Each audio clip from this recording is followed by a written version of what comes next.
can agree it earlier in the calendar year, so that we can then attach the resources associated in the budget and agree we can finance it if it's in the operational plan. So that's good news. Yeah, no, it is different from 2016, where I think we did it in August, didn't we? After We still haven't got that fiscal meeting. Yeah. Appreciate the process. All right. Thank you very much, Margaret. Next item is 145, which is from Customer and Commercial Services. I believe that's Acting Manager Sol. You're dealing with this one? In relation to the draft customer service strategy action plan. Thank you, Sol.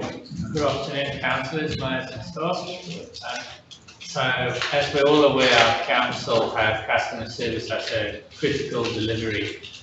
The recent community survey noted that although in general the community was happy with our council's customer service, there were definitely areas. Sorry, Solomon, just through the mayor, we're back on. We're broadcasting this fixed. No worries. So, Di, if you could just get ready for the microphone, yeah. I think I'll start from scratch. Yeah, sorry. Yes. No worries. The council, as we all know, the council has a customer service as a critical delivery. And the recent community survey noted that although in general the community was happy with council's customer service, there were definitely areas in which we could improve. After consultation with staff and council and consulting previous community surveys, and of course the 2019 customer satisfaction survey, this customer service strategy was developed around the staged implementation, if I could call it 4 pillars: people and culture, process, our technology we use, and then how we measure ourselves. We've got Diane here today. She's the Acting Manager of Customer Service to present the customer service strategy. Thanks, Solomon. Through the Chair, this strategy for customer service details our commitment to be a customer-focused organisation and provides a framework for us to deliver services in a way that places the customer at the centre of everything that we do. Council consulted with the community, its staff and councillors to determine what is important to people when it comes to customer service and what are the current barriers to delivering excellent customer service. The 3-year action plan establishes the goals, activities, performance measures, targets, and who is responsible for implementation to support the strategy to deliver the desired outcomes. Implementation of the strategy will be undertaken in stages, with various managers having responsibility for certain areas. This report presents the draft customer service strategy and action plan 2019 to 2021 to Council for adoption. I will now hand over to the floor for discussion. Thanks very much, Di. Before we kick off, I think it's appropriate to acknowledge certainly Solomon, whilst you're acting the role, but certainly General Manager Michelle and Rebecca and staff like yourself, Di, who obviously sit very much at the front line in relation to this policy, and the fact that you can come along and present today certainly shows a great deal of confidence by people in this organisation, and we really do appreciate you coming today. So, councillors, I think obviously there's been a very strong focus on this, and this document certainly starts to show, I guess you'd say, the sorts of responses and reactions that we want to have in our organisation towards customers in our own place. Councillors, comments or otherwise? Just one comment. Look, did you actually ring up that after hours number? Because some of that is a bit off. Like on weekends and that, when you try that, I think you should have tried that yourself to just see what it's like. Through the mayor, I suspect Councillor Nixon's talking about the overflow number when we do not answer the phones here. That's weekends and holidays. We have actually just this morning I've signed an SA service level agreement with them. We have identified that some of the scripts need to change, as well as some of the services. Of course, if there's specific incidents, that makes it a lot easier for us to investigate. Yes, that is on our radar as something that we need to pay more attention to. The issue, unfortunately, is that they take over when our staff goes home, which makes it difficult to performance manage. Yeah, not as good as talking to a lady. No, it is not. No, thank you. Any questions, councillors? Sure, we're always looking for a lot more questions. Still taking worry. All right, well, councillors, the recommendation is there that the Central Highlands Regional Council adopt a customer service strategy and action plan. Nothing you want to add to what to see out here? No, it's a milestone for us, just an area as you correctly referenced. All right, councillors, that recommendation is not having to move that. Moved by Councillor McIntyre, second Councillor Godwin-Smith. Moved and seconded, all in favour? Against? Thank you. Thanks, councillors. Thank you, Carrie. Thank you, Di. Thank you, that. Whiz through it. Well done. All right, councillors, Councillor McIntyre, this is 11.3.2, which is on page 158. Councillor McIntyre has declared interest in this matter and is leaving the room for the term of this discussion.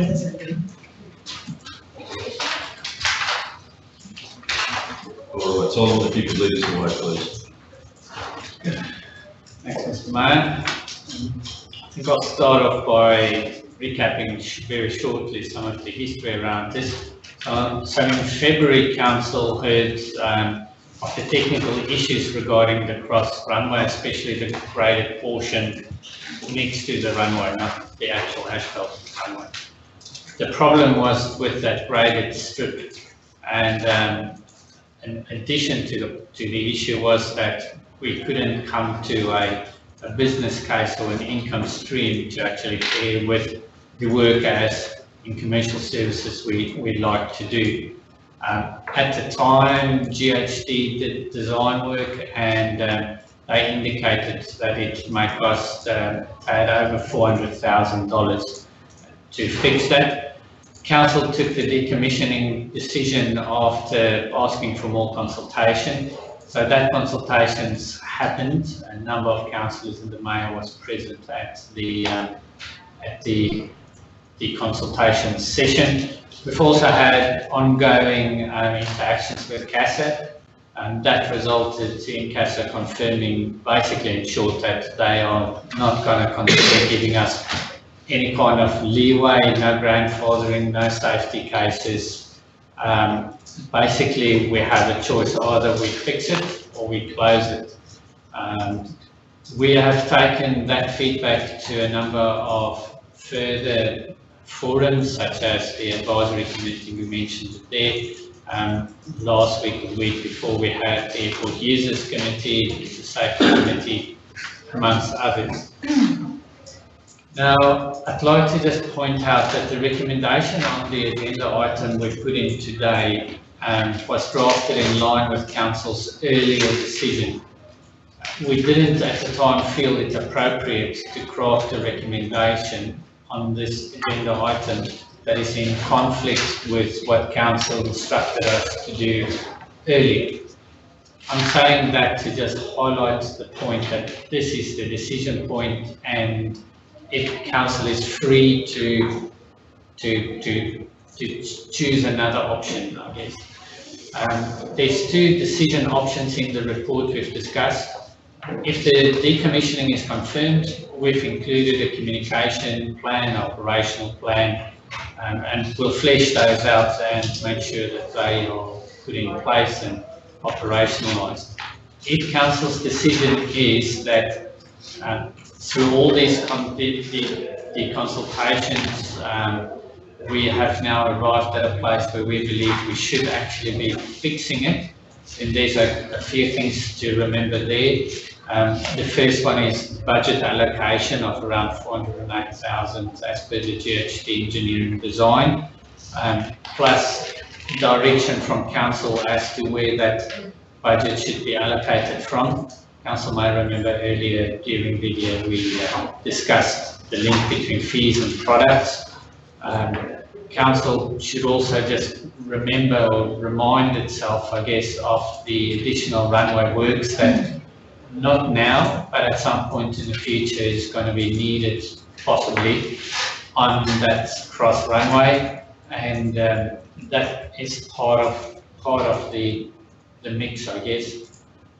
So that's the background to it. We've come to council to ask council's decision, I guess, on whether we should continue with the decommissioning or whether council wants us to fix it, and we will go and operationalise that. So just a question, on the basis of the information DHD provided today, and certainly through no prompting of ourselves, that makes a reference to obviously the traffic. In view of that particular discussion, the councillors might have a different view of this, but I mean, is it worthwhile, given the master plan, would you not, roll that through on the basis of not necessarily making a decision about the GA until you actually roll through that whole process? We can, in our discussions, I guess the backstop here is CASA, in our discussions with CASA, and this was one of, I guess, the good outcomes of our further negotiations with CASA. Although CASA said there's no leeway in the act, you will fix it or you will close it, they did indicate that they are not about to revoke the Emerald Airport license because of this issue. They did indicate that should something happen on that runway and this trip would be, I guess, marked in some kind of review after the incident, then the council would be liable. Council is taking the risk on it. So in short, we could, I guess, kick it down the road a little bit until CASA officially comes and make a point that we need to fix it now or decide now. But that point, it's not now. They did not say which date that would be. We know that every year we have to get a technical inspection. This issue will be highlighted on that technical inspection. And CASA does a on-site audit probably every 2 or 3 years. We've just had our audit in December. So that's background to answering the question, perhaps the long way around in that possibly yes. Well, that was the first time today that I heard that it was only light aircraft under a tonne that are affected effectively by the crosswind situation. So I don't think that was made clear even at that meeting. Yeah, I think it was perhaps, Mr. Mayor, part of the subtext to it. The 10-knot crosswind aircraft are usually the ones, say, 600 kilograms and under. It's the ones usually you do not have to register with CASA, so they don't have VH style numbers. They the recreational, the really small ones. Right, thank you. Councillor Bailey, Yeah, just a check, but wouldn't it be better to make the decision, Kerry, so they know whether it's in or out? I'm happy with the deal. I just wanted to know, that was the first I've heard some of that information today, I just want to be sure. Yeah. I just thought if a decision was made, they'd know it's a better direction for the master plan. Could I ask a question and make a comment just a bit? Could the extra time provide council with an opportunity to do one of two things: research innovative solutions, aka returning to an earth strip with polymer to bind the surface, and B, to explore avenues for funding to offset the cost of council carrying out any works. I'm sure CASA would have to be reasonable if they knew that we were looking at other options. Yes, they said. It's just a comment / question. Through the Mayor, I think that is I certainly support that. CASA did indicate that as long as we have a plan and they can see that we are moving along with the plan, then they would not behave erratically. Yes, so that includes the drainage too, doesn't it, Simon? When if you're not only fixing up the actual surface of the strip, but you're actually doing planning to do something about drainage, it would Through the mayor, the knock-on effect of the drainage is an issue. If the strip has to fall Yes. quicker, faster, you end up at the end lower, and we're just moving the water to a new pond, so we have to get rid of that water to a larger drainage. So, Mayor, if you're planning, there was a plan in place or in progress for these works, that would give us time to. Yeah, Councillor Bell, you. I can't accept that we should be shutting that cross strip at any time, shape or form. I just think that's off the table, and I think we should take it off the table. We need to fix it. Whatever shape and form that looks like, I need to come back to another report. But, you know, the consultation I went to, and the mayor was there and others, that the airport operators known as, and other small light aircraft and others, that cross strip is pretty important. I've only seen a number of reports, particularly coming in town planning and other areas, about regards to the wind direction, where the airport is, and the criticality of that cross strip to light aircraft. So I've never seen, I mean, I heard some subjective stuff this morning about it could be very, very low, and it could be this and it could be that, and we can have a look at it. I don't think we need to. I think that just the history shows that that cross strip is pretty important for small aircraft and light aircraft, whether they're visitors or whether they're locals. So I think we need to take it off the table, give us a nice bit of relief in the moment in regards to a very light fix, and negotiate with CASA to see what that looks like. But I couldn't accept the recommendation, and I understand, Solomon, why it's there. It's a previous recommendation that's come back. But, you know, I certainly would be voting for that and couldn't accept that we now close that strip. So councillor, happy to do that. I mean, that still allows us the flexibility, like you say, Scott, to have an alternative plan and at least the operational opportunity to look at all the solutions. They're not necessarily $408,000, and that I guess you'd say that's been very prescriptive about the fix-up we had before. So councillors, that happy with that? But it'd be good if we can get that clarity today in the form of a resolution that we are not going to decommission 1533. So, and what happens beyond that? Yeah, I think we need to remain to restart this thing. You got a plan, mate? What we're going to do. So I'm happy to move something like that, or we move on that. Central Ontario Council office head with decommissioning and runway, yes. And that alternative is being investigated, including funding from the airport's current party budget. So we'll get a cheap fix. Right, that deal with the zone. It's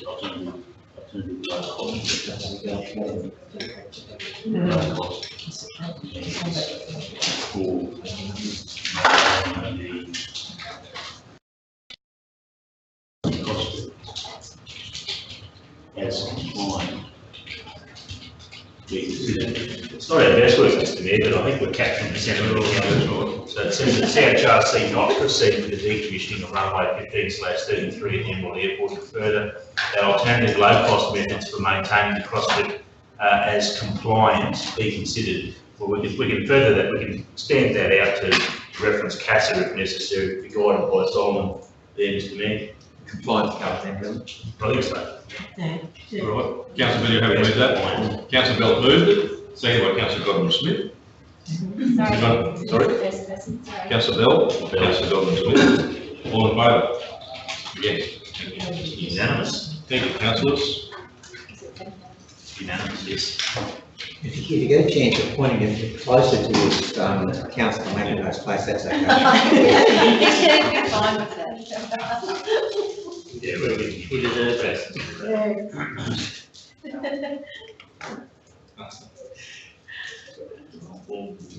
He's in favour. Right, councillors, we are into, thanks, councillor McIntyre, we're into 11.3.3. We're going to extend it out to your place. Finishes about 10 foot in the kitchen. So councillor, that's on page 205, and Solomon's going to deal with this in his actual capacity today. Thanks, Solomon. Thanks, Mr. Mayor. This issue, involves ship and quarry and the expression of interest prices around that may lead to another operator taking it over.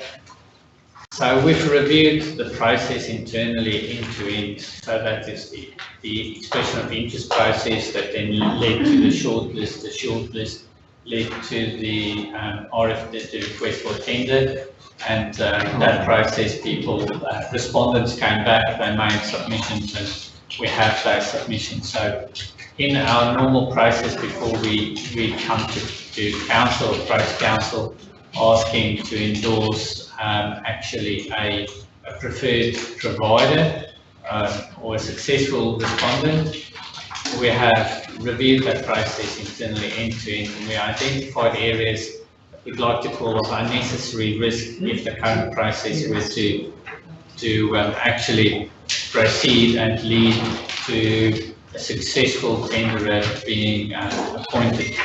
So some more information around that. We found instances in our process where some of the information we supplied was either not very accurate, or the way in which we supplied it could definitely lead someone to misinterpret that. We've also, some of the actions we took, not the bigger process, the expression for interest or RFP process, but the little steps in delivering that internally. We did it in a way that could leave us open to challenge. So that's more specifically things such as the time we gave people notice, the way in which we gave people notice, the methodology that we used, the publications, those sorts of issues.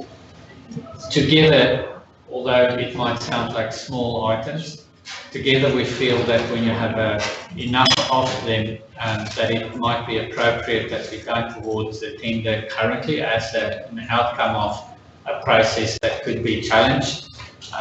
We would much rather, recommend we start this portion of the process over. So we therefore recommend that no firm be awarded the tender. A restart of the process will allow us the opportunity to provide this time round, accurate and relevant, and make sure that the information we give is complete. The better we can inform the market, the more time we give the market, the better the quality, of the responses would be that we get back from the market. It will also allow us to comply with the regulations in a much clearer way, a way where there's no discussions as to whether we've complied to them or not. We're also requesting council to provide the CEO with a delegation to make the shortlist out of the POI stage, to prepare that shortlist and provide council with the final recommendation when the entire process is concluded. So we do not have approaching council, asking council whether we do the next stage. We do the next stage, then we come back. Councils provide us with the authority to go do the next stage. But that we go away, we do the piece of work we need to do, and come back to council with a full set of recommendations for council to accept or not to accept. Councillors, just before we get into any questions here, can I just say, I'm very happy that this is this recommendation is transparent in respect of process, but I would respectfully suggest that if any questions other than that, I think to respect the commerciality of this arrangement, I'm happy that this is appearing on the open part of the agenda so people can see that there was reasons why we need to do this. But I think in respect of any reason for that and the commercial nature, we actually restrain ourselves from actually dealing with that. I think that's out of respect for those people. And if there's, unless there's a procedural matter with this. My question is in relation to procedures, and I think that is in the public interest, and that is around what was the process that you discovered that, you know, the process wasn't best process? Was it peer reviewed, or I'm just wondering how it was discovered? It was the internal process that we did, looking at everything we did from the first decision council made. What did we do after that? We went and we prepared a pack. Was the pack complete? Was the pack accurate? Did the pack tick off on all the things people should know? Then that pack, how did we tell people that it's out? So we went out for advertisements. So when did we go out for advertisements? How did we go out for advertisements? In which publications did we go out for advertisements? Okay, now we're starting to get things back from the market. How did we get them back? Where did they go to? Who opened them? So I don't want to bore everyone, but that's what we've done. We've, I guess, did a deep dive on our processes, and as I said, we found, as an example, that sometimes, such as when we went out to market, our timings did not comply, or I guess would leave us open for criticism there. The way in which we went out, the publications we went out. So there's a number of these small little niggly issues that we found along the way. Not one of them are deal breakers in their own right. However, together we did feel that it's probably the prudent and responsible thing to do, to come to council to say there's a lot of small issues in this process. This is a very important process, and we do not want to go forward and with a transaction and then either getting challenged or being open to challenge later. We would rather come and say, yes, we are not perfect. This was perhaps one of the instances where we were not. We think we need the opportunity to go back. I'll tell you the question. When you said earlier, Solomon, that some of the information that was shared could have been misinterpreted, and I assume it could be in a positive or a negative way, but how do you fix that? Yeah, I might jump in here if I can through the mayor. Thanks, Solomon. I think it's important. It's quite easy to provide detailed responses to any questions, and more than happy to do that in a closed meeting. For now, council needs to be informed that there was some information supplied that shouldn't have been supplied. So incomplete information, not the accurate picture was described. There's a problem there. There's some gaps in our processes. We see ourselves as a model council, and while none of these things, as Solomon quite rightly points out, in isolation seem a real problem, potentially they could be. And rather than risk exposing council to any claims, it makes sense to start again. And I'm more than happy, Mr Mayor, if you'd like to go into closed session and provide exact details of where those gaps in the processes and what that information was. But I don't think it will change the outcome. The reality is that this council really does need to start again and make sure we're doing this thing completely correctly, crossing the T's, dotting the I's, because it is a legal process. Councillor Ward, I just say that explanation is satisfactory, and I'd like to move that we accept the recommendation. sorry, comment. Well, just my little question is here. You've had a look at this legally, but no, you don't think we're going to be open to any further action as much as we can. I mean, I'm happy with the resolution and I'm happy with the explanation. If council accepts the But recommendation, you've gone through it. yeah, I have, Councillor Bell, through the mayor. We've obtained legal advice, and this is a cautious approach, but it's a responsible approach. We could charge ahead, and there might be a degree of risk, and it may or may not manifest itself, but it's not the right thing for a council to do. So this certainly has my full support. It has our legal professionals' full support. They've helped us word the recommendation, and it is a delay in progress that we were making, but it's the right thing to do. So we've got every confidence that this process is not leaving us exposed or any gaps. It's not. It's been moved by councillor Nixon. Do a second? Yeah. Second, councillor Sorfa. So there's 3 parts to that recommendation. Councillors, all in favour? Against? Thank you. Carried unanimously. And Mr Mayor, I reiterate that offer to council, should you want to know specifics around where, why, how and what we're going to do to make sure that things like that don't happen again, more than happy to share that with council in a closed forum. Councillors, the next agenda item relates to the matter that Councillor Rolfe and myself have declared a decision in respect of our being in the meeting. So I'll hand over to Deputy Jarrah.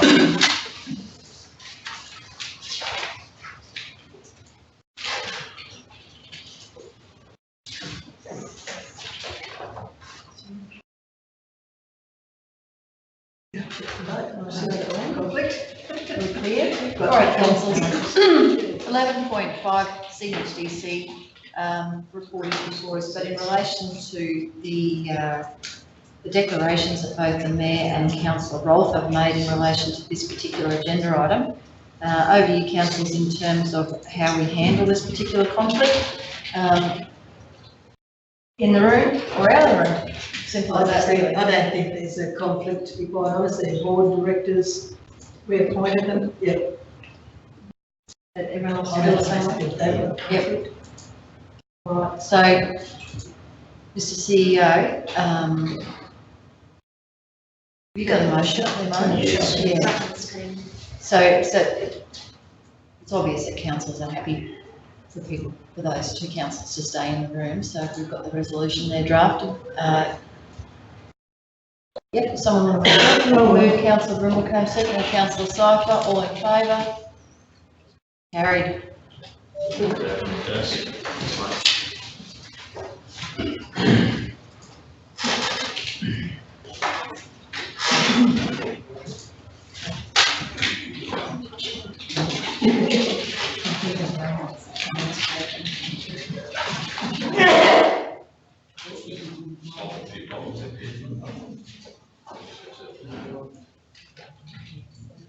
Fair Haven, Councillor Rolfe, the room's resolved that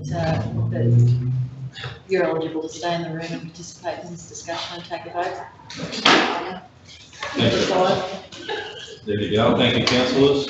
Yeah, we'll have to see, just to leave that off. And this councillors, you recall, it was a late agenda item at our last meeting, and we just needed a bit of time to clarify this. Yes, and on reflection, Mr Mayor, certainly a good decision of council, because there's been a lot of time passed since mid-2017 when CHDC engaged the services of KPMG to help it identify a pathway to transition and evolve.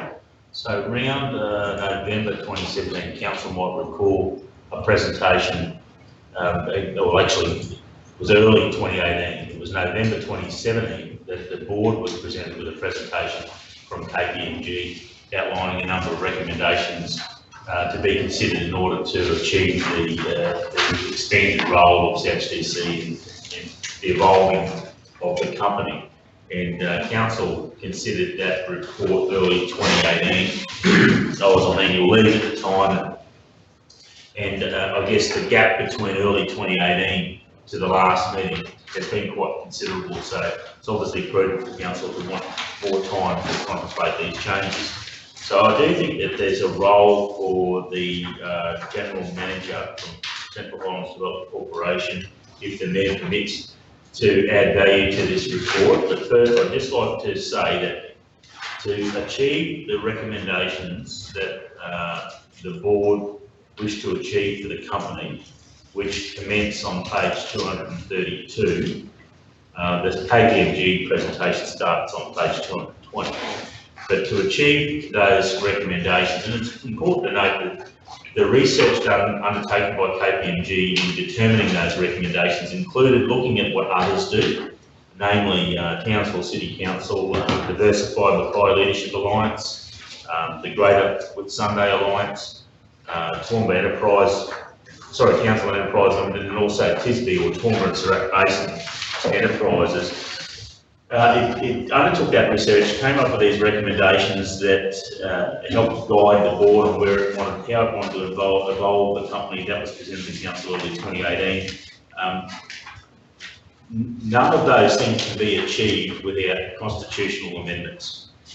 And what's proposed here today is for council to provide permission for the board to make changes in 3 areas of the constitution, namely clauses 6.1, 7.1 and 25.1. And perhaps it's best to look at page 244 to understand, to look at these changes. Right? I'm happy to do this in any way you think fit, Mr. Mayor. I can take council through the changes, or if you think fit, it might be prudent for the General Manager to provide more of a narrative around why we're seeking to do what we're trying to do through these amendments. Let's do them that way. Let's go through the amendments as proposed and then see them what we're talking about. Sounds good. All right, so if I can steer you, councillors, to about 244, we'll take you through to the special resolution that's referenced in the recommendation report. If we can start there. There's some background there and the start of the resolution, but if we can jump over to section 25.1. So I'm on page 245, and this is the meatiest change proposed in the Constitution. So 25 is all about the number of directors, and if you support this constitutional amendment, it will allow the board to grow in size. And specifically, we'll go through it.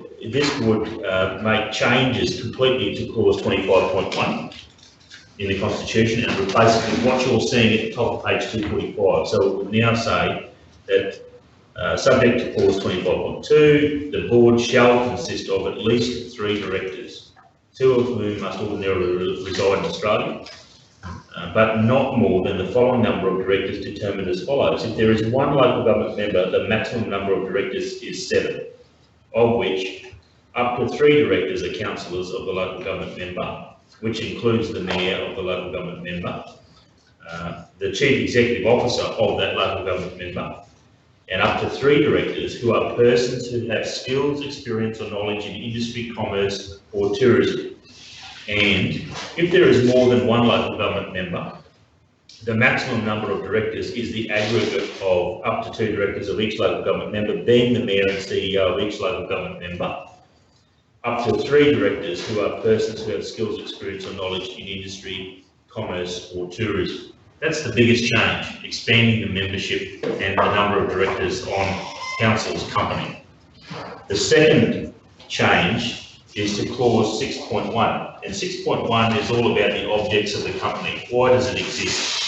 So 6.1, it's proposed to expand its objects and include in addition the 3 extra clauses. Number 6 is to assist and support. Actually, I should, for completeness, tell you what the objects are at the moment. Number 1, promote or contribute to economic development. Number 2, promote or attract commerce, industry or tourism. Number 3, promote or provide opportunities for employment. Number 4, to promote or assist the supply of services, including without limitation, accommodation services, cultural services, educational services, environmental services, community services, recreational services, regulatory services, health services and transport services.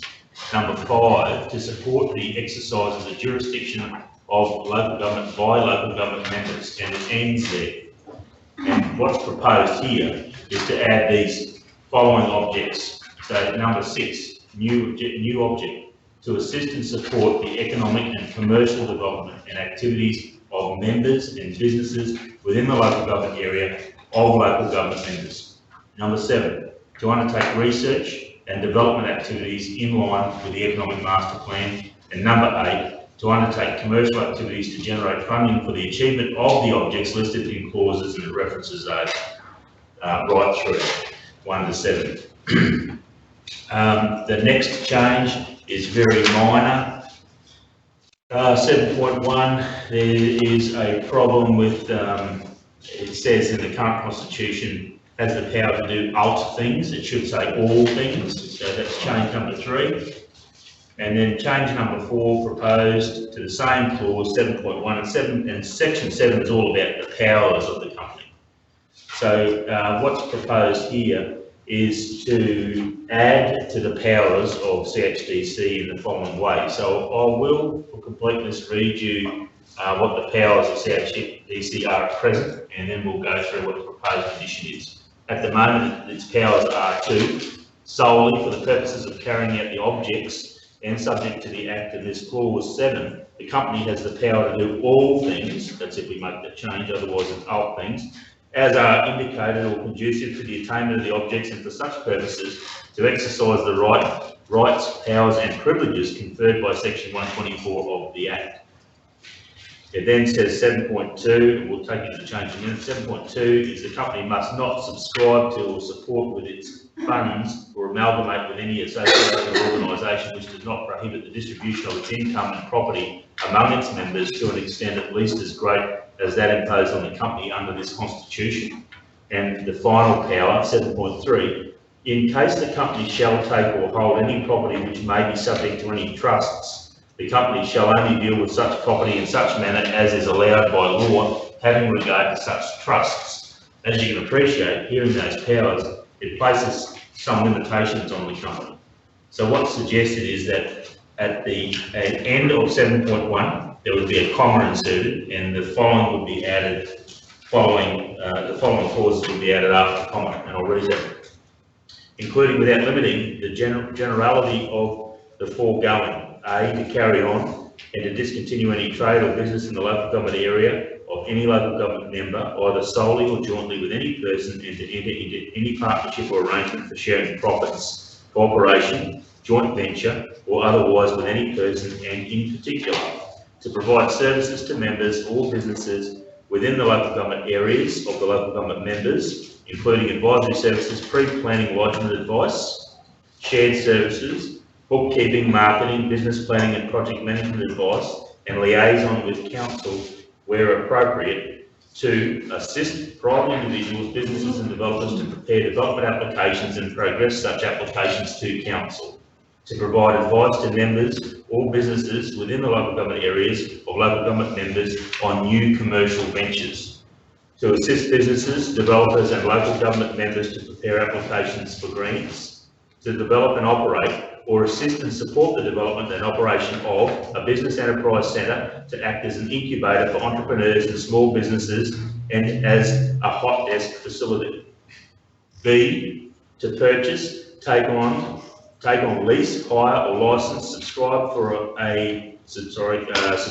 or otherwise acquire, exchange, hold, use, build, construct, demolish, maintain, repair, renovate, replace, alter, extend, develop, equip, improve, manage, partition, including pay money for equality of partition, subdivide, transfer, convey, assign, surrender, let, hire, license, take and grant options or rights in, pay premiums for, deal in, divide, consolidate, sell, dispose, alienate, mortgage, charge, pledge, release, discharge, turn to account or otherwise deal with any property, and in particular to hold land in a joint venture with one or more local government members, and to purchase and hold land and generate a commercial return, including by letting or licensing the land. To do anything to any property of the company to gain income or profit from the property, protect the property, increase the value of the property, or make the property saleable, and to borrow money or to raise money to get income or build up the assets or working capital of the company, even though the money to be borrowed or raised may exceed the net asset value of the company, and to secure the payment of any money to any lender by granting or permitting all or any of a mortgage, bill or sale, lien, charge or security interest over any of the company's assets, and to vary the terms of any property comprised in any security. It's quite detailed, that change. Can you just go, before we get off that, can you go back to the very first sentence in that A, and in the agenda I've got here, which is page 247, it says to carry on and to stop, and that's not the words I heard from you. To carry on and to discontinue any trade or business. Is anyone else has read this up? Have you all got discontinue? You might be looking at I'm looking at the consent to propose. That's what we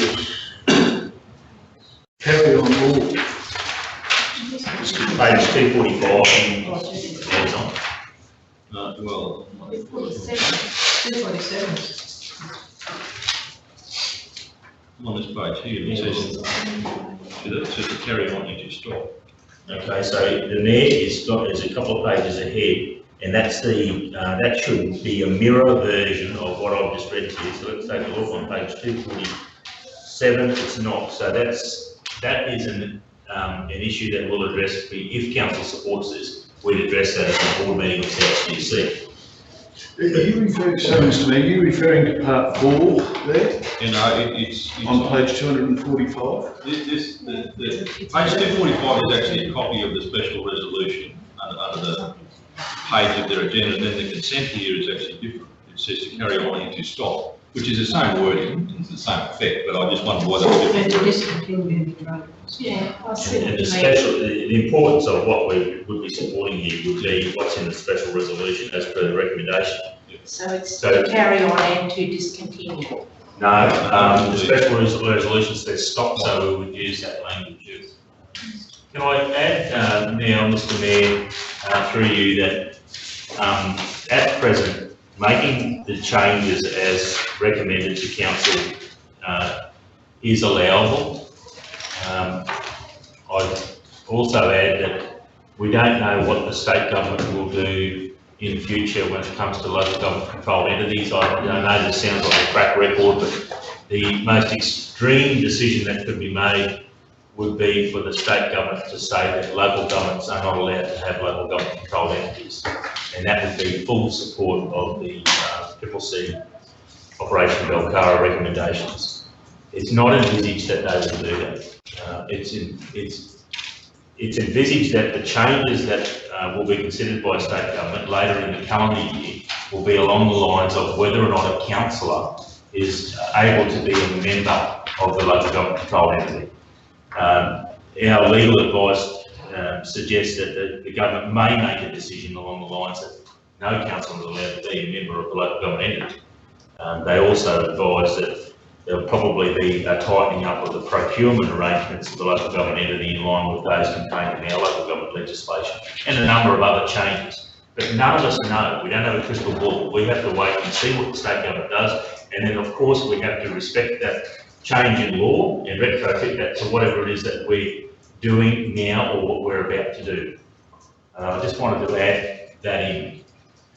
And before I hand over to Sandra, the other thing is that we actually started this process, and I have made that declaration today, as has Councillor Rolfe, Councillor Daniels being the director.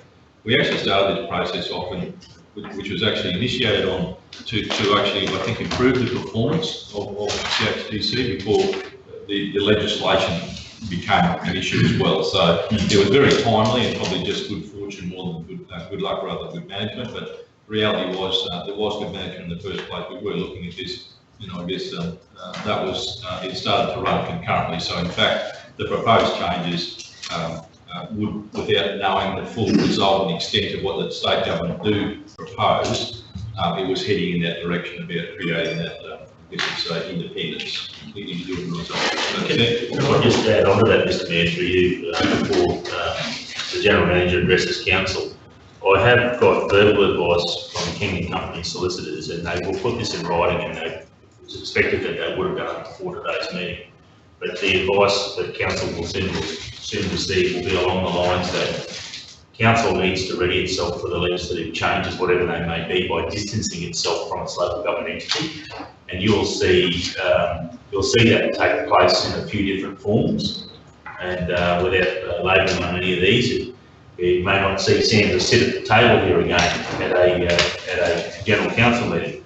The distancing will manifest itself in the form of the general manager coming to council to present on behalf of the local government controlled entity and then leading the meeting. There'll be lots of little changes in the way we operate our two businesses so that there is a healthy autonomy by the company. So that we've worked hard in the past to try and bridge the gap and bring both the organisations together, and now there will need to be a concerted effort to undo that in a healthy way so that there's some clean lines of demarcation between the role of the entity and the role of council. And one of those changes in the future will be my role on the board, and council to consider a change there.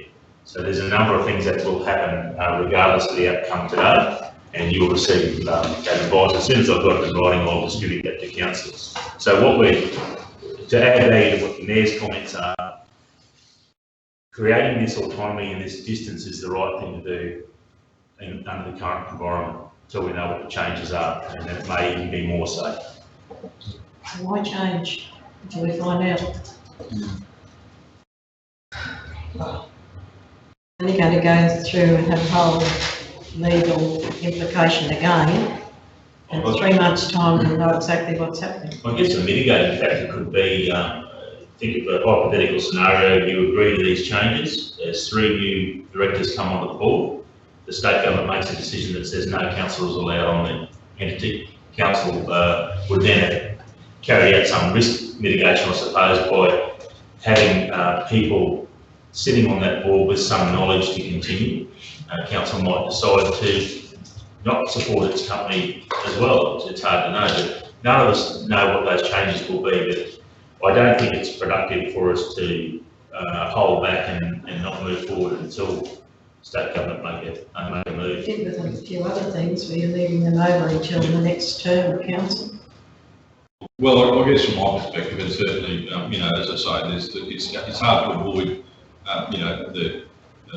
the situation that we find ourselves in, I guess, declaring our board position in relation to our council position. But at the end of the day, this is about an improvement actually to the delivery from the board. I know we've couched it and it's inevitable that certainly legislation has overtaken those events, but this is about creating better value, I think, and I suppose an expansion of the vision. So the proposal here, whilst it's about changing the constitution, the reality is it's about that opportunity of having those independent directors actually energise this board and actually give it perspective greater than just ourselves. It takes us outside a little bit of our own chamber and gives us, I suppose, the sorts of success that other regions have had in bringing people within their region into those boards, and certainly outside their regions as well, but certainly industry professionals that bring that level of expertise and that oversight that actually provides opportunity going forward. So I just think it's not necessarily about avoiding potential changes to the legislation. This was really more about an initiative. I think Councillor Nixon was about building it up and actually making it go forward. And I think as an example, the Accelerate Agriculture Initiative, where you've got those external industry-based people in finance, in the sorts of industry that are involved in horticulture, in investment. That knowledge oversight that's been brought in, that's been invaluable to I guess you'd say, promoting the area. So they're the reasons that we're expanding the board. So you're right in saying that certainly the legislative requirements, whatever they might be, are creeping up. But the reality is, I think this is a good risk assessment in terms of moving away from that. If there's some other recommendations, well, let's look at them then. But I think in the longer term, this is about building the strength of the board, getting better outcomes. That's sorry. Just a question in relation to the appointment of those external directors. What would be the process? I didn't quite see it there. Yeah, sorry. There's been a draft terms of reference developed. It will go out for expression to corporate of interest, so that'll be advertised. So in the same way that the charter panel was called for expressions of interest as well, so it'll be publicly advertised. And what sort of terms? The length of term? Well, currently the length of term for the directors is the term of council. So because for these independents. It would be the same. Well, we're looking at the aim was for them to come on for this coming financial year to allow for that changeover. I think in the terms of reference, I've got 4 years, which is the council. I understand that, but we were talking about the variances, and why would you want 3 directors to be replaced when you're changing 7? You're virtually changing the whole lot. So I would suggest that the first term be a different period, so that you're not changing. If those 4 councillors, or 3 councillors. 3 independents. That's three not the whole- independents, I would suggest have them for the first term, a shorter term, so that you're not changing your complete board all in one hit. And that's something the board can certainly have a discussion on that, to make those changes to allow for that. At this stage, they're just a draft and waiting, because we have to wait for this approval process to go through until they're finalised anyway, but certainly we've got a board meeting on Friday, we can have that discussion. So you've got terms of reference drafted that are yet to be adopted by the board in relation to the process for the appointment of the external director. Yes, the process and the terms of reference for that board. Oh, you say, That's the terms of reference for the board. oh, right, Yeah. sorry. And so Yeah. the process is, where is that captured? The process for appointing the people?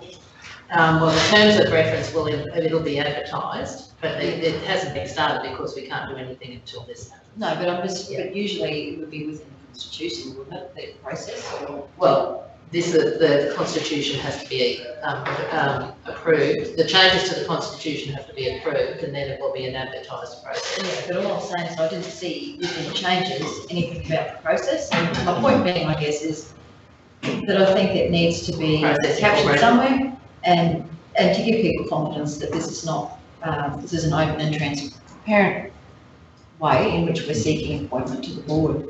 And it might be that you're seeking people with particular skills, but I don't think look, the last thing we want is people in the community to think that we're just tapping people on the shoulder to fit a role.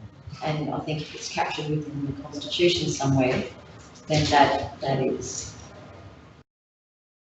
the way those external directors are. How do they usually do that? I mean, how do they usually do that process? that you can advertise, Mr. Mayor. Expression of interest. Yeah, no, but I mean, The legal advice we had was that we had everything required in the constitution for the changes, but if that's a decision that council wants to make in terms of that. Just looking for it, but it is reflected in there in a form. I imagine it should be, but I just didn't see it. There is a member. It says, page 249, well, it should, yeah, 249, okay, 249. So it says there, it references persons who have the skills, experience or knowledge in industry, commerce or tourism. It provides broad parameters for the type of people, and the terms of reference provides additional detail. Now, I know that the board has seen the draft of that. Council hasn't seen that, but there is sufficient detail in terms of reference around the process. But if council likes, we can certainly bring that back to council to have a look at. It not need to hold this up today. So I just think if we actually own the board now as a council board, and we've already got people on different aspects of the organisation, why do you need them on the board? And is there going to be someone from our planning department on that board? I think it's for more transparency myself, back to the community, to have external board members. Again, as I mentioned, some of those other models that we looked at, the KPMG brief was in the form of CHDC wants to take that next step, and you know, we want to go to council and ask for additional resources to provide services in these areas. So they looked at what other models do and provide recommendations to help the CHDC board achieve its aspirations. Council, and the board's grateful for it, council has provided the additional resources, which has seen that growth already occurred in CHDC, but now the governance side of things needs to be addressed so that the board's more relevant. well, sorry, I didn't answer that, councillor, sorry, because I just, through the process of obviously engaging KPMG, it was just to obviously make sure that the structure was in place before we chose or we asked for expression of interest. And that would be, you know, I guess the same way that we would bring them back here for approval by council to be on the board, I would have thought. So could I just ask that question again? If it's going to be a separate entity to council, are we going to have a planner on that board so that there is that continuity or? Well, I think, I'm not sure, I'm just not sure exactly what the answer to that is. Only that if you look at the changes to 7.1, they're very prescriptive about probably some of the income earning capability of that organisation, and it had actually some planning services that could potentially be separate from the council's planning department, if that's what you mean. But there certainly, it would not preclude a planner, if a planner was, you know, a town planner of any sort could express an interest to be on the board, but wouldn't be a council planner, I would have thought. No, just to council separately, like, isn't the whole idea is to get external industry? That's right, external industry. External industry input, so you broaden your skill range in your board? Well, that's, Aren't you trying to get a more skill-based board? yeah, but I mean, if there was a quite a, you know, I don't know, a famous town planner that had a lot of insight in big stuff, and he applied, or he'd be considered, or she'd be considered. I'm sorry, I'm just trying to answer your question. But in terms of the entity itself, there was a whole heap of descriptive activities there that were provided there, so that, you know, that could look at what. And councillor, just in terms of with the connection with planning or with tourism or anything else, we do that with council. You do now. You do now. That's what I'm saying. Yeah. But And if Belcara comes out and says we're just completely cut off, I mean, council has to approve all the planning things. At the end of the day, it's council that approves that planning things. It was on the regulatory. So, Yeah. So I think in here, it's only about assisting the same people that walk in the door now. If they have a development application or an interest in business, they're referred back to council. yeah, but it's not in this, is it? In this, it provides the wording to enable CHDC to generate revenue through providing a service to prepare development applications so that they're ready to be submitted to council. Yeah. that is a potential activity opportunity, the same as doing business support or, you know, grant writing or any of those. So that's one of the multiple of opportunities that could potentially provide a commercial opportunity. Yeah, so that's next. Sorry, councillor. Wouldn't it be up to the board of CHDC then to make that decision whether they hire a planner or get the information that's needed from a planner? Well, And planner, I mean, not necessarily council, I mean a planner that's could be completely separate from council. yeah. Well, I mean, it would be a case of whatever, in terms of the different descriptors under business, investment and attraction, business development officer, whatever, tourism development officer, they had a genuine bona fide client interested in progressing something that required a development application and planning advice, and it was the board or the organisation presented a report to the board that says it would be great to have that service because we're getting a lot of it. They could provide those services in that event, but that's certainly something down the track. But we just looked at the types of potential future income that an organisation could generate. And it will also depend, for example, some of the services we're providing now are based on the fact that we've received funding to deliver those services. If we haven't received that funding, or it's not continuing into the future, or we don't have the specialist skill set available in the staffing, then those services wouldn't be provided. You know, and I think some of those things have been listed as opportunities. For example, the business facilitator position, if that funding was discontinued after this round finishes, then that would not be a service that we would provide unless we're able to attract some other way of providing that service, whether it be through commercial opportunity or through additional funding. The commercial component of it is the attempt to be able to provide some continuation of service and not just be solely dependent on funding, so that if that service is of a value, then we can potentially continue that provision. It builds on some of the examples we've got from other, you know, organisations that's the extension of their next sort of level of services provided. We're not saying they're there. There's all sorts of different membership-based models that are funded different ways, but you make provision then that you know, in this constitution, it makes provision so that you can actually go down those paths without actually having to change the structure, I guess you'd say. And some of that includes things like working with a mining proponent around the local content and local buyer policy. So supporting initiatives that will enable local businesses to be supply chain ready and support that delivery of services on behalf of a resource sector company through local businesses, that type of activity as well. So I'm sorry to harp on this, but in relation to the constitution that's attached to this document, it says that you have a nominations committee. Do you have a nominations committee? This constitution that's attached to this, the organisation is 22 years old. So where in the changes it talks about the number of local government entities. This constitution was first written when there were 5 local government entities involved prior to amalgamation. So that nominations committee was based on that interpretation at that time. Once amalgamation happened, then the nominations came through council. So that component Because of it goes on, like within section 25, like 25, it basically talks about another process of appointing directors other than local government directors, and that is, it almost sounds like Councillor Daniels or Councillor Rolfe could actually select another director that's not local government to be appointed to the board. But it just looks like what we're about to support today is in conflict with what's within this constitution. So, like some So elements. 25 is the clause that it has been identified for change. So that is the 27, 28.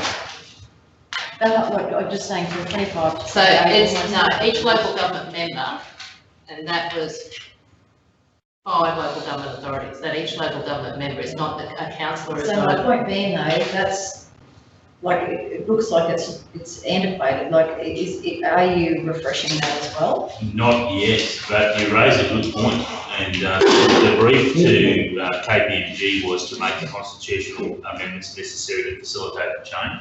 We didn't actually say, refresh the entire constitution. But we So had you- had that done by Board Matters 12 months previous. So Board Matters had done a complete review of the constitution in the early 2017, and to review the whole of the constitution to bring it to currency. Correct, but a moot point through the mayor, given that some of those old clauses still exist.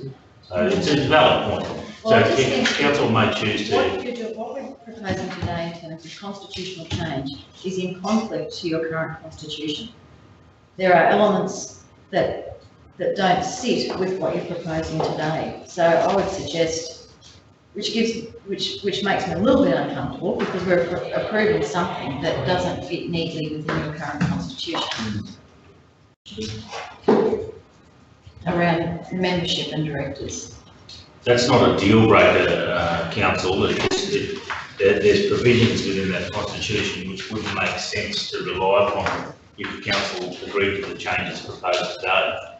An approach could be, pathway A would be support what's recommended today, and then the board can undertake a complete review of the constitution to make sure it's ultimately synchronised throughout. Can I Pathway B might be Yeah, can I just suggest a little bit change the parts of the constitution without actually reflecting on any conflict or juxtaposition with other parts of the constitution. I mean, That's right. you wouldn't add these in and say, well, they're at odds with the rest of it.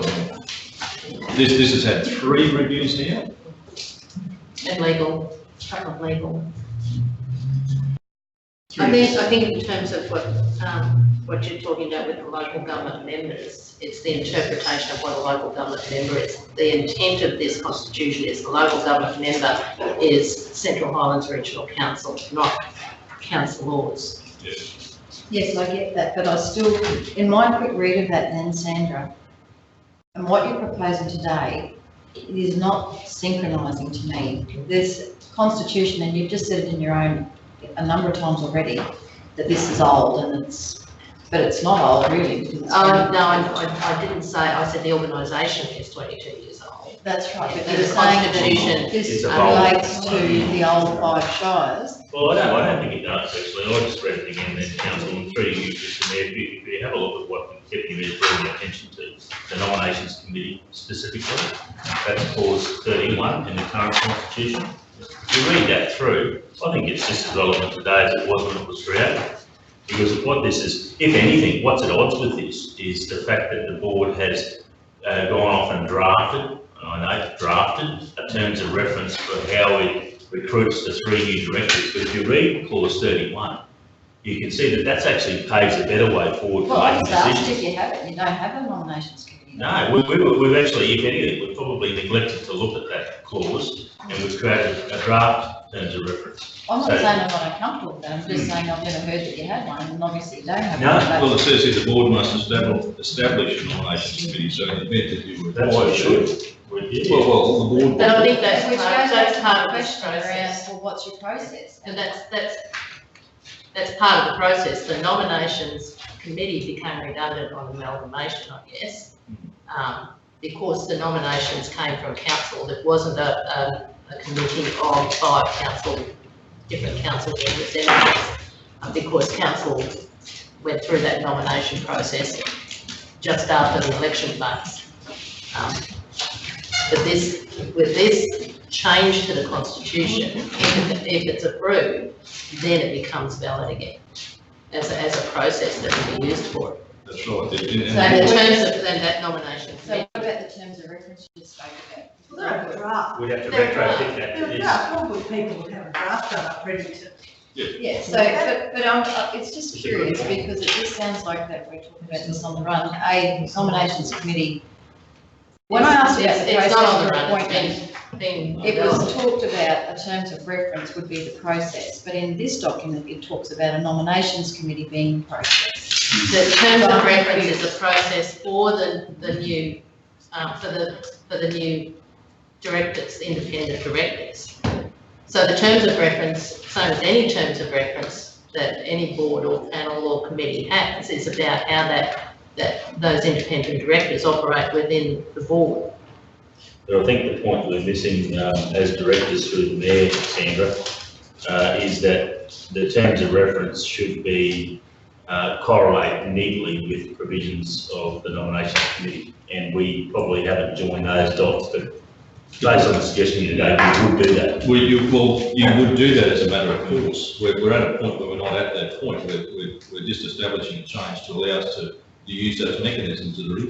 Well, I think, go back, I haven't spent a lot of time on this, but I'm talking from section 25 through to like 31. I picked a number of things up just that didn't sound like they were current.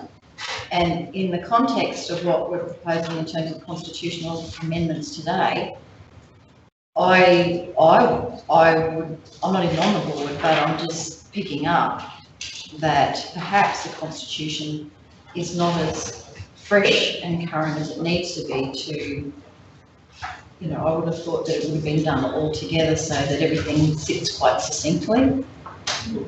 Well, I don't see why it doesn't sit succinctly. I mean, the board would, this would be, parts of this would allow you to do the things that you need to do as being the chair of the board. Sorry, Councillor. So just pertaining to section 31 and the nominations committee, 31.2 says the board must establish a nominations committee to develop, periodically review and make recommendations to the board on the director eligibility criteria, board composition requirements, and determine the eligibility of persons being considered for appointment as director. Because we are only just bringing this to council for recommendation, changes to constitution, I don't see that we should have had a nominations board until it comes to the time when we must establish the nominations committee to actually do what the constitution says. I'm not in disagreement about that, but I was just getting some different messaging around the Yeah. process, that was all. And I acknowledge that, Mr Mayor. I think we're sort of almost on the same page. I think what I've described to council was probably not completely linked to clause 31, but it can soon be if these changes are supported. The terms of reference will marry up with clause 31. Mr Mayor, my two votes were, I'm terribly concerned about accepting these recommendations today in regards to the CEO was talking about before, and that's Belcara. And I would ask councillors to consider what decisions you'd be making about your boards, 2 or 3 you've got, if councillors and the mayor are excluded from being members. Will you continue to have those boards? Will you continue to have those boards in those same shape and size? And what would the new outlook be for that if one, the mayor was no longer allowed to be the chair and a member of those committees? That might be an option for Belcara. 2, all councillors are not allowed to be members of these organisations. If that's coming down in October and November, why wouldn't we be sitting here and not saying to 3 people or 10 people or 50 people, nominate for this thing that might fall over by Christmas? Just worrying, that's all. I just think timing is not good for it, that's all. Some things coming at us, I don't know what they are. None of us are in control of it, except that what we've heard is that there might be some super changes. If there are, would the people around the table here be willing to exist, to keep the same organisations going in the same shape and form if councillors weren't on this board? So I'll ask you to ask. Well, I hear what you're saying, Paul, but I think the greater priority is to go forward like we've been doing the right thing. That's been my argument all the way through. I'm not for 1 month suggesting I'm preempting Belcara, but this is, as I said before, this is about a change that was pre the legislation, and notwithstanding the legislation or the advice that we've had and other advice, certainly within the department, I don't think it's going to extend to this sort of change to our board. In fact, I think this represents a greater risk response than not doing something, and I think it gives that clear direction about moving forward. And I think that's really important here. I think that we really want to move. So Mary, if as Paul says, it all comes undone in November, but we have 3 external directors on the board of CHDC, wouldn't that mean that it's possible that there would be continuity of that corporation, rather than if there was just us from council on the board of CHDC and they said we can't have outside?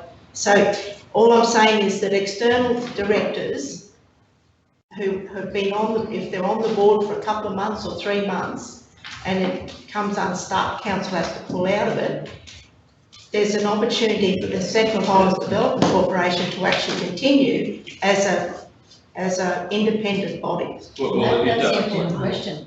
Are councillors comfortable with it being an independent organisation not having control? Well, You're going to give a meeting. And that's the greater risk. The greater risk is losing the value and the sort of, I guess, the entity, the sort of value that this place, that the organisation provides. By doing this, I think expanding the board gives you a better chance of responding to that risk than not, in my view. I think so. In the stated position of council, Mr Mayor, councillors might recall we undertook the workshops to identify whether or not, why these entities exist. And we went through a process where we determined, why do we want to keep them? We documented that, and it's supposed to be on our website, it may not be, but we were told at the time that to do an exercise, carry out an exercise like that, we wanted 2 councils in forward thinking enough to do that, to analyse, do we want to retain these entities, why do they exist, and actually have that conversation and document it. We've done that, and the agreed position of council so far is that we wish to retain our entities, and we know why. And so I think Councillor Rolfe raises a very valid point. Having external directors is a mitigating factor. Provided council is still consistently thinking like it made that decision a while back to continue. If council says, oh no, we don't want an entity to talk too hard. But I think we've got to be thinking, though, rather than sort of picking out the bits we'd like to hear, I think we've got to be prepared to say that, as a council, we do want to have this, and that, you know, doing this is going forward. So, you know, I'm hearing Paul's concerns, but I really think we should keep moving ahead. Through you, Mr. Mayor, if I can add, I'm not a lawyer, I'm sure there'll be plenty of other lawyers who put their eyes over this and provide advice, but nevertheless, part of my role is to provide advice, and it would be remiss of me not to mention my uncomfortableness with Resolution 4 amending Section 7.1, particularly A1 and 2, which indicates the service of pre-planning lodgements, and that to assist private individuals, businesses and developers to prepare DAs and progress such applications to council. CHDC planners, however they might look, cannot seek direction from CHRC planners or strategic intent of a particular development application or whether or not it's likely to be successful. So I just want to put that out there because it does concern me, and there does need to be a clear separation between the regulatory arm of what council planners need to do and any other entity that's providing that support, not too dissimilar to any other planner in our region. Well, I guess, and noted, but can I also say that is something we need to work on, and that's a subject for another day, quite frankly, because you know, we are trying to head in the same direction with a lot of this stuff. So. All right, councillors, look, I'm really conscious of the fact we've got to get to our special budget meeting at 5, and I think we can nearly probably clear out the rest of our agenda, with the exception of, you know, the closed session agenda item is quite long. We might have to come back for that as well. Well, councillors, what do you want to do? The recommendation is that the council provides its consent to the CHDC to alter those clauses. Is someone happy to move?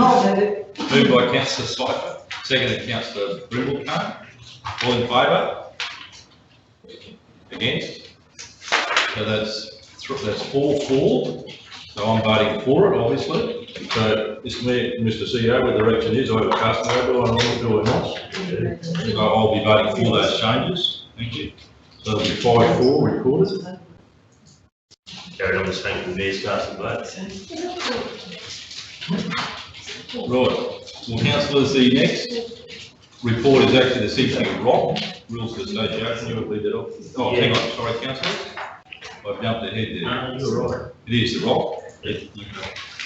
And given our legal prowess, councillors, I can whiz through this.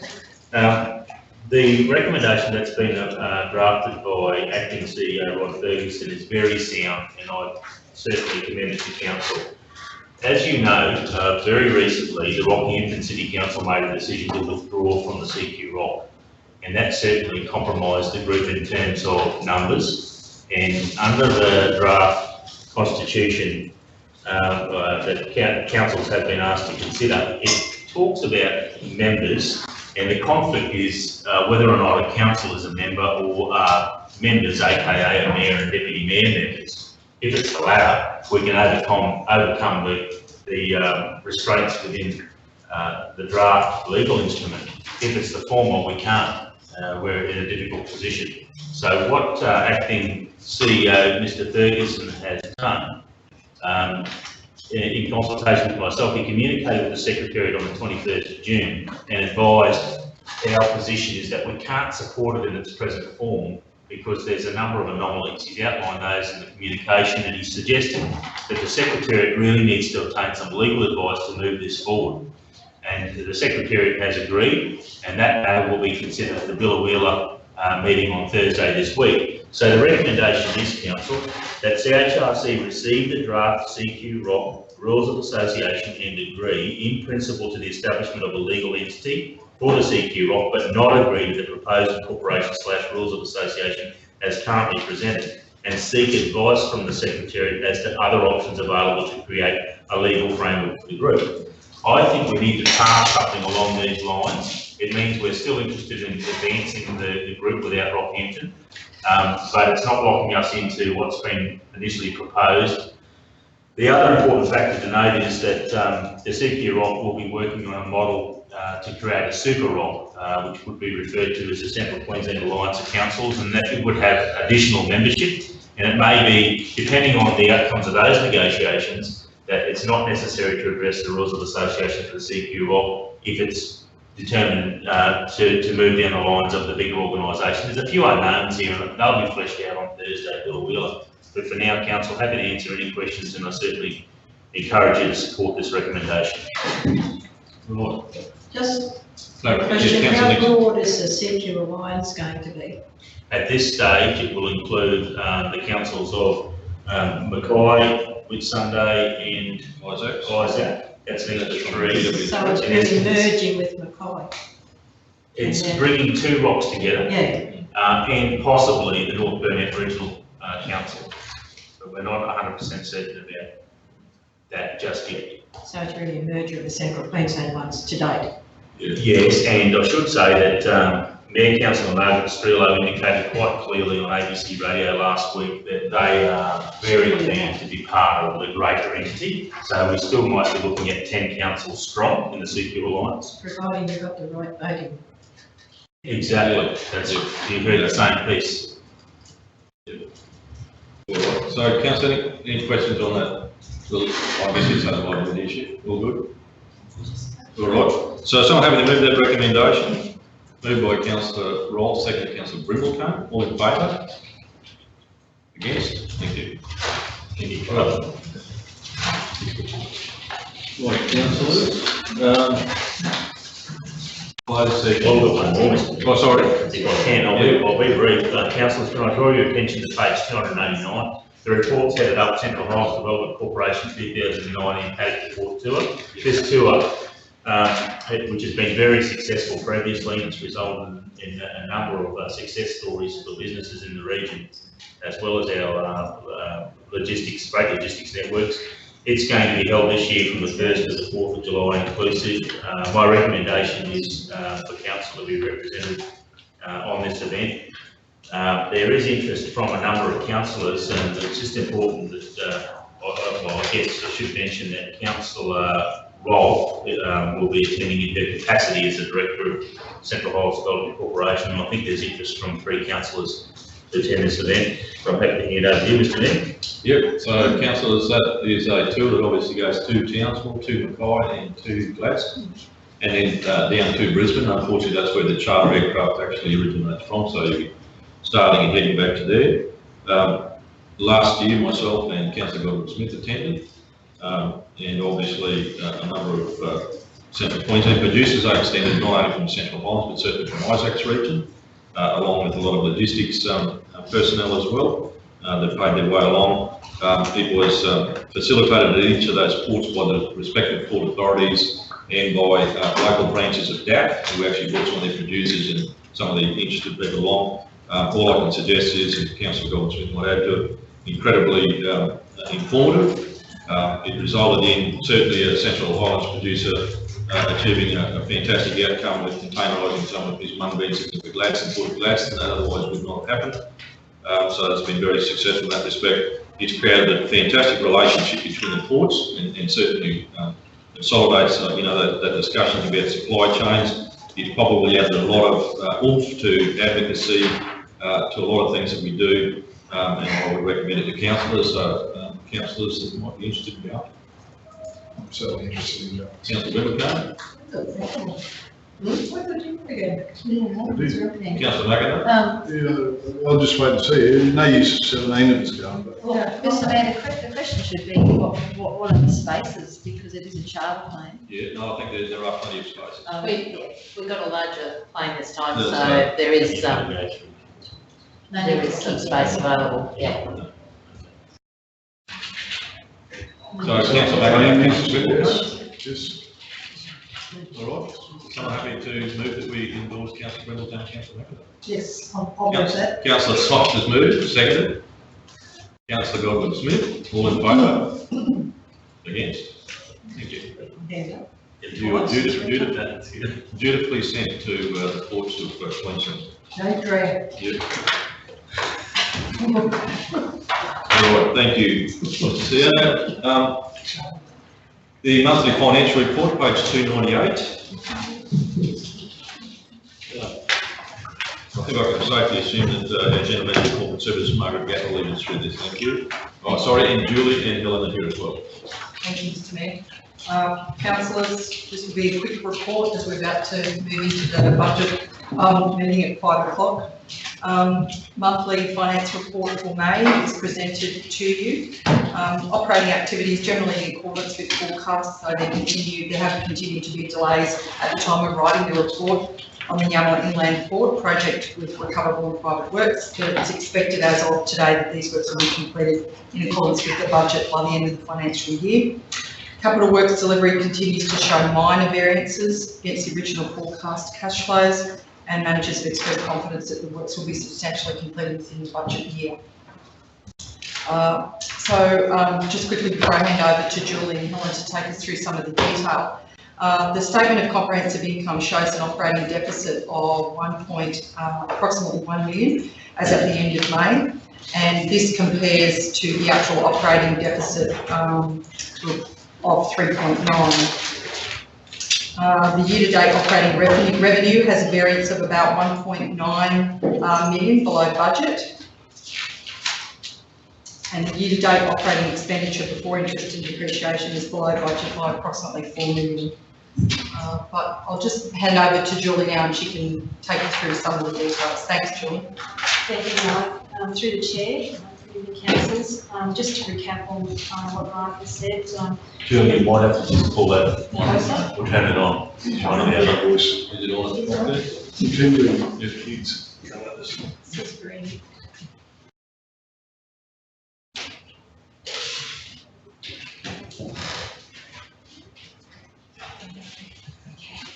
Start again. Thank you, Mark, and through the chair. Just to recap on what Mark has just said there. In regard to our statement of comprehensive income for the period ending the 31st of May, we have a operating deficit of 1.09 million, and when comparing this to our forecasted budget deficit of 3.99 million, for the same period we have an underspend of 2.9 million.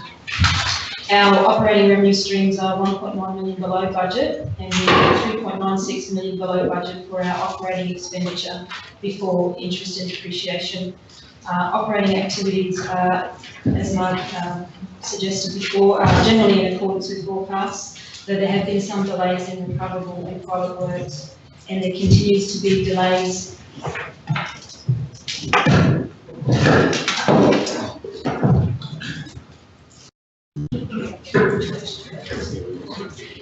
in recoverable and private works, and delays in the Yamala Inland Port project. As of the 31st of May, our financial position and statement of cash flows are in a sound position, with cash totaling 129.9 million. And as we move towards the end of the financial year and complete our operating and extensive capital works program, we'll see a reduction in our cash balance. We will also see an increase in our property, plant and equipment assets on our balance sheet, and net cash outflow from our investing activities. As of the 31st of May, our outstanding debtors were 2.36 million. Of this amount, 90% are current debts, valuing 2.1 million, with debts over 90 days contributing 1.16 of total outstanding debts with a value of 27,000. Our total outstanding rates and water arrears at the end of May total approximately 3.9 million and is represented by 1,108 assessments. In relation to our procurement activities, our total spend was 4.7 million, which represented 44% of total spend in May, and 67% of that local spend were purchase orders with a value of under $1,000. In relation to our capital expenditure for the period ending the 31st of May, we had 61.8 million against a proposed budget at BR3 of 85.3 million. Capital Works delivery continues to show variance against forecast cash flows. However, it is expected that Capital Works will be substantially complete by the end of June. Also at the end of May, we had 1.52 million which has been expended for the Works for Queensland program, with another 1.03 million to be expended by 30th of June. The overall program is behind the original budget from a cash flow perspective. However, at this stage, 23 projects of a total of 28 are expected to be completed by the end of the financial year. And as at the end of May, 12 projects have been completed, with 11 more to be completed by the end of June. Council has made an application for an extension of time to complete 4 projects and to withdraw 1 other, which will allow funds to be directed towards the other approved projects. Thank you.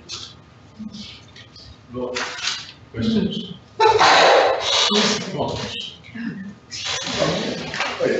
Jigging me. Sorry? Jig problem, mate. Happy to hear any questions.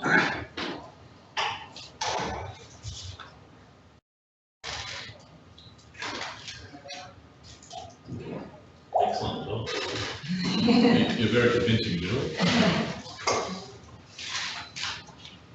So in relation to, I guess, this afternoon, if I might ask the question, I mean, obviously this is at the end of May, and we see an end of year projection, is it, or an estimated position?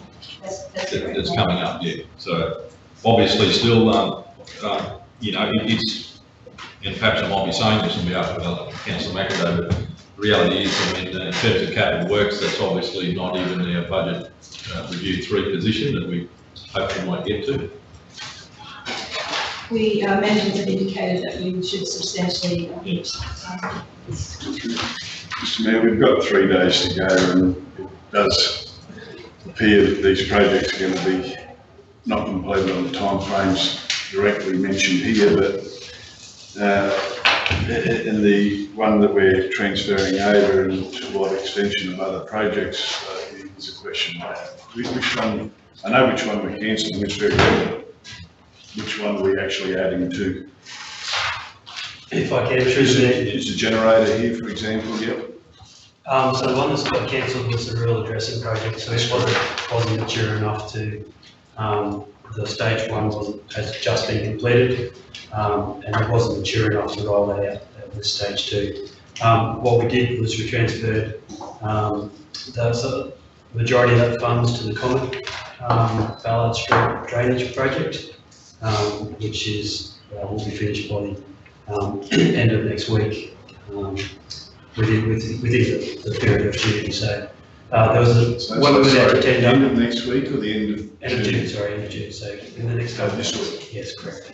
So there was one we went out to tender who came back significantly higher than the dollars that were allocated to that project. So we used that opportunity to move the rural addressing funding to cover that Comet drainage issue. Any others? I'll do that with Daniel. And the other 3, Mr Mayor, so councillors are aware of the Rifle project, which has been pushed over. There are 3 entry statement projects which we're still waiting on state government approval for those to go ahead. There's 2 problems. One's the state government approval, and the other part is some delays, unforeseen delays from the contractor around the establishment of the entry site. So those 2 issues have held us up, and we've been approved to progress those projects on the date.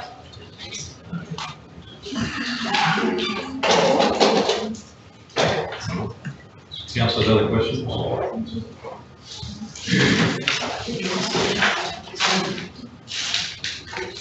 nothing to add, nothing further report? Right. So councillors, the recommendation is that the Central Highlands Regional Council receive the monthly financial report for the period ended 31 May. Someone can move that. Moved by Councillor Rolfe, second Councillor Brimmelcombe. All in favour? Against? Thank you. Thank you, Julie. Thank you, Don. Thank you, Margaret. Councillors, we have any late agenda items? Marnie, we've talked about bush councils. Oh, did you want to Okay, sorry, councillors. What we will do, sorry, the Northern Alliance. Councillors, just in relation to bush councils and Northern Alliance, I think we've got councillors nominated for bush councils, that's right? Yes. So there's a Northern Alliance, which is, which date is it? Off the top of my head, the 14th to 16th of August. So the 14th and 16th of August, it's going to be at the Whitsunday. So that's the Northern Alliance of Councils, which is loosely from Whitsunday's Taylor Towers Town. Did we not talk about this at our last? Yeah, we did. We timed at the same time, and we're just looking for people that might want, because councillors have indicated their preference to go to the bush councils, and we don't have a representative to go to the Northern Alliance Well, I thought we sort of covered very big. Yeah, because councillor Meeting Daniels was had indicated she an was, Yes, that's- and then that's she correct. decided no. Yeah. So I think in the interest of, looking after our neighbours, I can either go, we'd certainly name an alternative. So if councillors would be happy to, on the basis of councillor Daniels has indicated, I think, She doesn't want that she can't go to that, that council would endorse, perhaps me to go, as I've been asked by councillor Andrew Wilcox, the mayor of Whitsunday, to obviously attend from this region, so. I'll move that you go. Move councillor Oxford and councillor to. Gordon. Make one for the team. Thank you, thank you, councillors. And Bush Council? Bush Council, we resolved, haven't we? No. Remember this, yourself. Oh, sorry. Deputy Mayor. That's right. Sorry, there was a lot of people that weren't here. Now, councillor McIntyre is also absent, but Bush Councils is on which dates, Marty? 6 to the 8th. The 6th to the 8th of August, and that's been held at Raymond this year. Yeah. So council has indicated that it was going. Councillor Nixon? Nixon, Rolf, no. Yeah. Nixon, Rolf and Triple Cone. Nixon, Rob, Trimble. Well, I don't have to go. Yeah, so who was in the previous resolution? I know. All right, and we want to just add Hayes to that, don't we? No. Wasn't those going north there? Isn't it No, all- sorry, have we done? But we have we already done had the a Bush Council? resolution for the Bush Council. Sorry, councillors can that. It was just if there was any other councils that I think hadn't had the opportunity, so Oh, we don't need it. we'll wind that back. Is that good? So Northern Alliance is done. We're happy Right, with sorry about that, councillors. Now, councillors, in order to move forward with the special budget meeting, which is we've noted at 5 o'clock, we need to adjourn our general meeting, and we have some closed session agenda items we need to come back to. So councillors, we don't need a resolution to do that, but do we agree that we adjourn the meeting? Yes. Adjourn the meeting, okay, so councillors, we adjourn the meeting at 4:53. You can't start until 12. Okay, so that'll just allow, I think, all our finance people to get their deadline. And councillors, if you just want to take